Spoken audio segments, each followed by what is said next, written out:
sediakan bagiku.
Shalom, selamat malam Bapak Ibu Jemaat yang terkasih dalam Tuhan kita Yesus Kristus.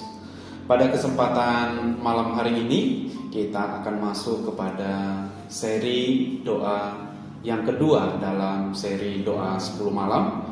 Pada malam hari ini kita akan sama-sama membahas mengenai 10 firman Tuhan, yaitu firman yang kedua berbicara mengenai jangan membuat bagimu patung yang menyerupai apapun. Mari Bapak Ibu Jemaat sekalian, sebelum kita akan mendengarkan kebenaran firman Tuhan ini, kita berdoa lebih dahulu. Mari kita berdoa. Bapa, terima kasih Tuhan, untuk malam hari ini kami akan bersama-sama masuk kepada doa dalam seri doa 10 malam, di mana pada kesempatan ini Tuhan Yesus, kami bersama-sama dengan umat-Mu, kami rindu untuk merenungkan kebenaran firman-Mu yang kami ambil dari 10 firman Tuhan, di mana pada kesempatan malam hari ini kami akan membahas mengenai hukum yang kedua. Bapa, berkati kebenaran firman-Mu, supaya kebenaran firman ini boleh memberkati umat-Mu, bahkan di saat kami menaikkan setiap permohonan-permohonan doa kami kepadamu. Biarlah kiranya Tuhan, Kau Allah yang maha mendengar, akan mendengarkan setiap permohonan-permohonan doa kami. Dalam nama Yesus kami berdoa. Amin. Mari Bapak Ibu jemaat yang terkasih dalam Tuhan kita Yesus Kristus, sama-sama kita membuka Alkitab kita dari Keluaran pasal yang ke-20 ayat yang keempat. Keluaran 20 ayat yang keempat, saya akan membacakan untuk kita. Demikian bunyi firman Tuhan. Jangan membuat bagimu patung yang menyerupai apapun, yang ada di langit di atas, atau yang ada di bumi di bawah, atau yang ada di dalam air di bawah bumi. Bapak Ibu jemaat yang terkasih dalam Tuhan kita Yesus Kristus, hukum yang kedua ini berbicara kepada umat Israel, yang dimana saat bangsa Israel tinggal di Mesir, kita tahu bersama-sama bahwa mereka itu terbiasa menyembah kepada patung, yang dimana kebiasaan ini terjadi oleh karena orang-orang Mesir yang memang adalah penyembah-penyembah berhala, penyembah-penyembah kepada patung. Sehingga saat orang Israel ada di sana, mereka sudah terbiasa dengan hal itu. Bahkan menyembah patung bukan lagi hal yang aneh, tetapi itu adalah suatu pemandangan yang sehari-hari mereka saksikan. Bahkan mungkin di antara orang-orang Israel ada juga yang ikut di dalam menyembah patung-patung itu. Oleh karena itu, Bapak Ibu jemaat yang terkasih, pada saat Tuhan memberikan hukum yang kedua, itu jelas, yaitu untuk melarang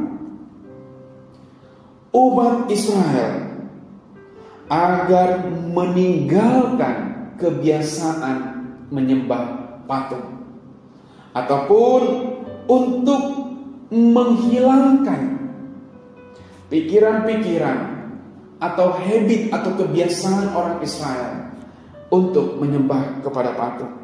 Hal ini bertujuan di mana dengan jelas Allah ingin menyampaikan kepada umat Israel bahwa Allah itu adalah Allah yang berkuasa, Allah yang berdaulat, yang dimana sebagai pribadi Allah itu tidak bisa dibatasi oleh patung atau buatan manusia apapun bentuknya.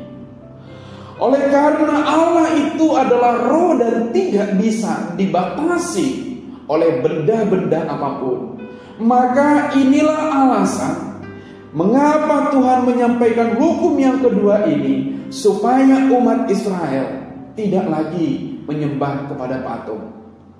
Bapak Ibu jemaat yang terkasih, bisa saja Tuhan masuk atau tinggal di dalam patung itu, bisa saja.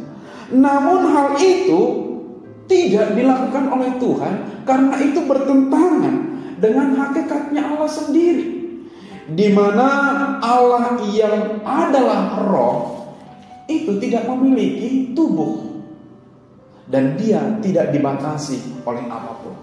Oleh karenanya, manakala orang-orang Israel menyembah kepada patung, itu berarti mereka sedang membatasi Allah, atau sedang mengatakan bahwa Allah itu memiliki bentuk tubuh, seolah-olah mengatakan bahwa Allah itu tidak lagi dalam wujud roh, karena sudah berdiam di dalam patung yang mereka buat. Alasan ini, Bapak Ibu jemaat yang terkasih, mendorong umat Israel untuk memikirkan bahwa menyembah patung juga menunjukkan apa yang dilakukan oleh orang-orang di Mesir, yaitu orang-orang yang tidak mengenal Allah, jika kembali dilakukan oleh orang Israel yang telah keluar dari Mesir, berarti mereka pun akan tetap sama di dalam pandangan pemahamannya. Mengapa dikatakan orang Israel itu tidak boleh menyembah patung? Karena orang Israel sudah mengenal Allah yang benar, Allah yang hidup, Allah yang berkuasa, Allah yang berdaulat. Kalau mereka sudah mengenal Allah yang benar, maka konsekuensinya mereka harus meninggalkan pola-pola kebiasaan orang-orang kafir, yaitu orang-orang yang tidak mengenal Tuhan, sehingga mereka menyembah patung. Saya ulangi sekali lagi, mereka itu menyembah patung oleh karena mereka tidak mengenal Allah yang benar. Jadi larangan ini dijadikan sebagai hukum yang kedua karena Allah itu jelas Allah yang cemburu, yang tidak mau diduakan dengan apapun, termasuk dengan patung-patung. Dalam hal ini Bapak Ibu jemaat yang terkasih dalam Tuhan kita Yesus Kristus, patung itu apapun bentuknya, apapun jenisnya, tidak bisa mempresentasikan keberadaan Allah. Kalaulah kita bisa membuat patung sesuai dengan hayalan kita, atau kita bisa membuat gambar sesuai dengan hayalan kita, dan kemudian kita berkata inilah Tuhan, seolah-olah Tuhan itu bisa kita analogikan dengan logika berpikir kita, maka sekali lagi saya berkata, itu hanyalah cara berpikir kita melalui hayalan kita. Dan itu tidak bisa kita katakan bahwa Allah itu adalah seperti itu. Tidak bisa. Apa yang dibuat oleh manusia, baik berupa gambar, berupa patung-patung, baik yang di langit, yang di bumi, ataupun di dalam air, dikatakan seperti apapun wujud patungnya, itu tidak bisa mempresentasikan kehadiran Allah. Atau dengan kata lain, tidak bisa dikatakan, oh itulah wujud Allah. Tidak bisa. Tidak bisa disamakan dengan itu. Sebab ketika Allah hadir di tengah-tengah umat Israel, kehadirannya tidak melalui itu. Jika kita melihat di sepanjang perjanjian lama, Allah itu pada saat berbicara tidak pernah melalui patung. Dia akan berbicara melalui nabinya, sebagai perantara antara Allah kepada umatnya di dalam menyampaikan pesan-pesannya. Itulah yang Allah buat, itulah yang Allah tetapkan sebagai suatu ketentuan pada saat Allah akan menyampaikan pesan kepada umat-umatnya. Oleh karena itu, hukum yang kedua yang jelas-jelas bertentangan dengan apa yang Tuhan mau, itu menjadi suatu hukum, menjadi suatu ketetapan yang harus diperhatikan, yang harus dilakukan oleh umat Israel. Di mana dalam hal ini akan menjadi jelas nantinya jika kita masuk kepada aplikasi. Kita tahu bersama bahwa kalau orang Israel menyembah patung, maka nanti patung itu akan mengatur hidup mereka. Tetapi realitanya patung kan tidak bisa mengatur hidup seseorang.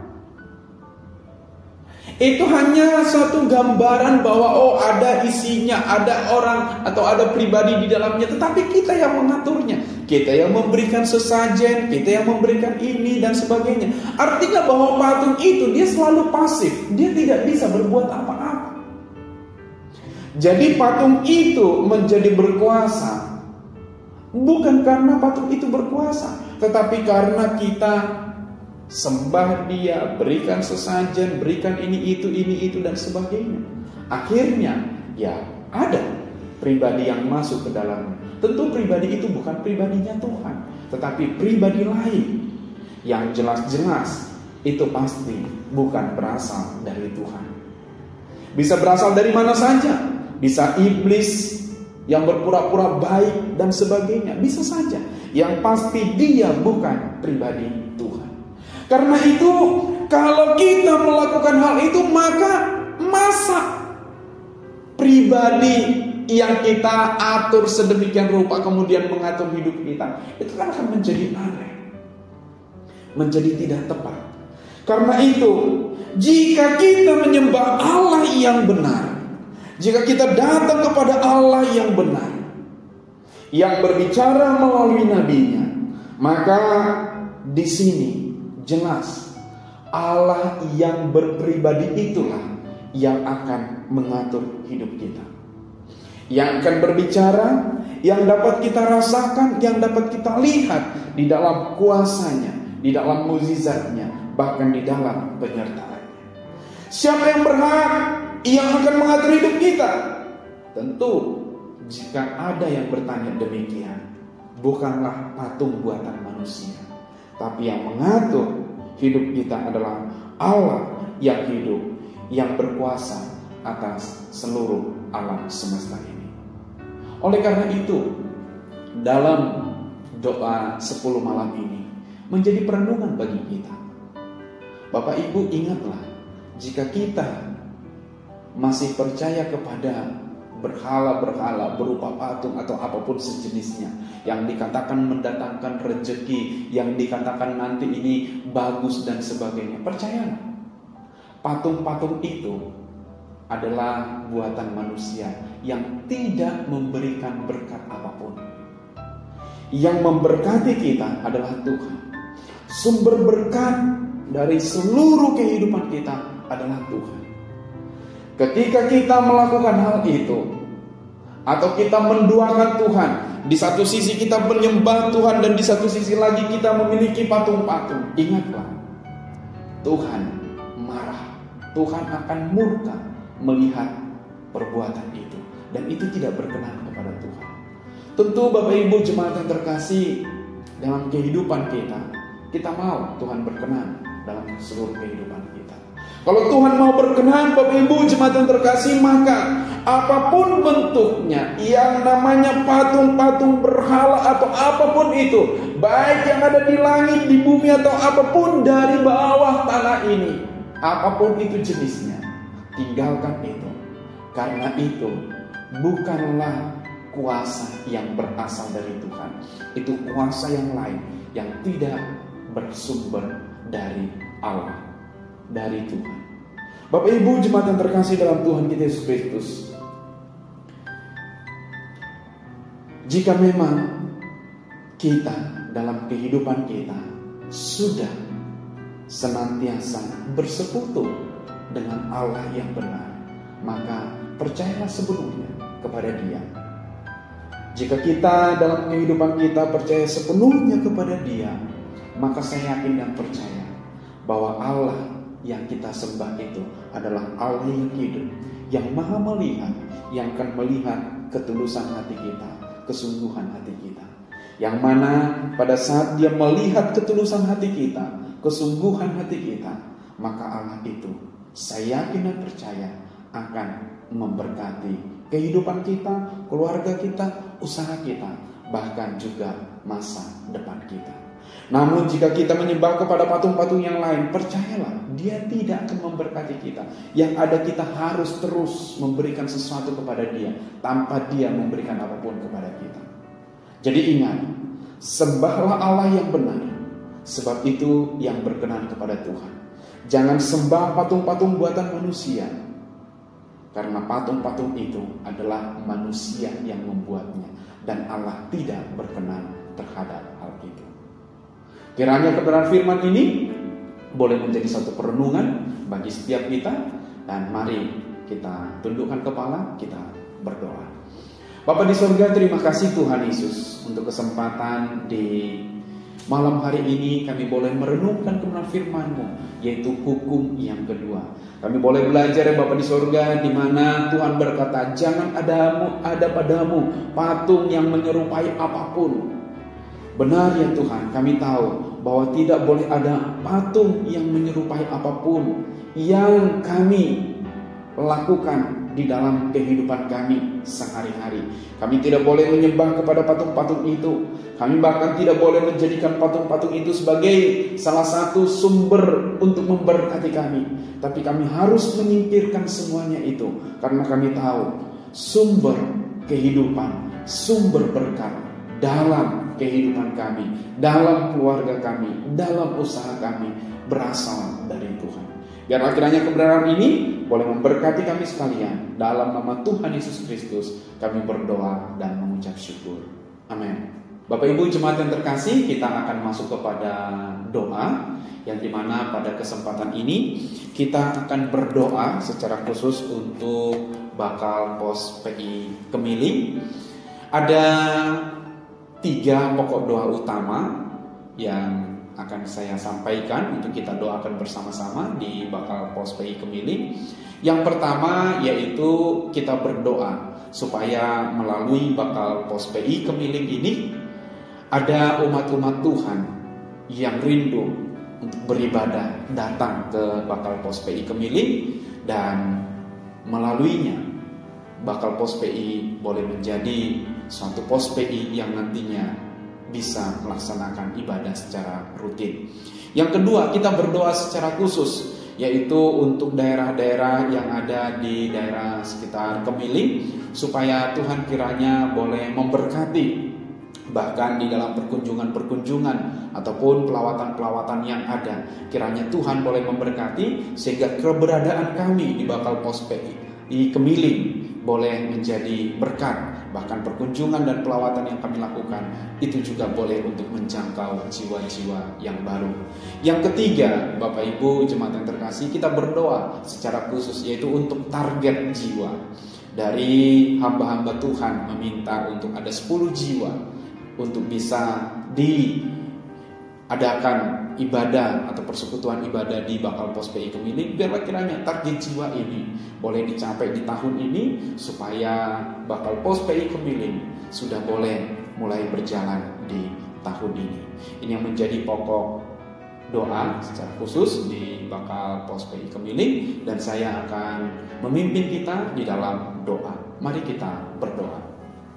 Bapa di surga, terima kasih Tuhan Yesus. Pada kesempatan di malam hari ini kami berdoa secara khusus ya Bapa, di bakal pos PI Kemiling. Bapa, kami rindu Tuhan Yesus, biarlah kiranya Bapa apa yang menjadi kerinduan gerejamu secara khusus dengan menghadirkan atau membuat bakal pos PI Kemiling ini Bapa, kami rindu bahwa Engkau benar-benar boleh memberkati bakal pos PI Kemiling Bapa di surga. Biarlah kiranya Bapa keberadaan bakal pos PI ini Tuhan boleh menjangkau jiwa-jiwa yang ada di sekitar Kemiling Bapa di surga. Jika sepanjang beberapa tahun ini kami boleh berada di sana, bahkan boleh bersosialisasi, bahkan mensosialisasikan apa yang menjadi visi daripada bakal pos PI Kemiling ini. Bapa, kami berdoa kiranya Bapa di surga, setiap orang-orang yang telah kami jumpai, orang-orang itu mau membuka diri untuk boleh bersama-sama bersekutu dengan kami di bakal pos PI Kemiling. Kami juga berdoa ya Bapa di surga untuk setiap daerah-daerah yang ada. Kami berdoa untuk perumahan, secara khusus perumahan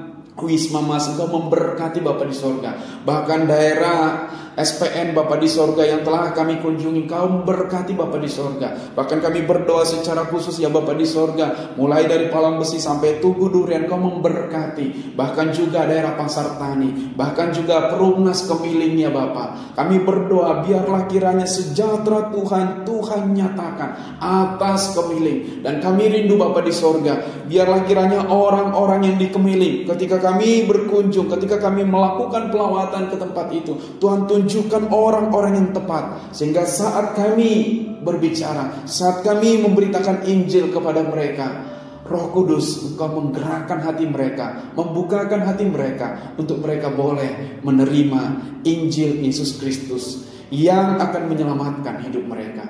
Terima kasih Bapa, terima kasih Tuhan Yesus. Kami menyerahkan sepenuhnya Bapa di surga daerah Kemiling dalam tangan kasih-Mu. Kami yakin dan percaya kalau Engkau menghendaki bakal pos PI Kemiling ini ada di Kemiling, kami yakin dan percaya bahwa Engkau pun Tuhan turut bekerja memberkati setiap kegiatan-kegiatan yang telah kami upayakan untuk kami lakukan. Jika kami memiliki target untuk boleh mengadakan persekutuan ibadah di sana sebanyak 10 jiwa, kami rindu Bapa di surga, biarlah kiranya target ini boleh kami capai dalam nama Tuhan Yesus di tahun ini Bapa di surga.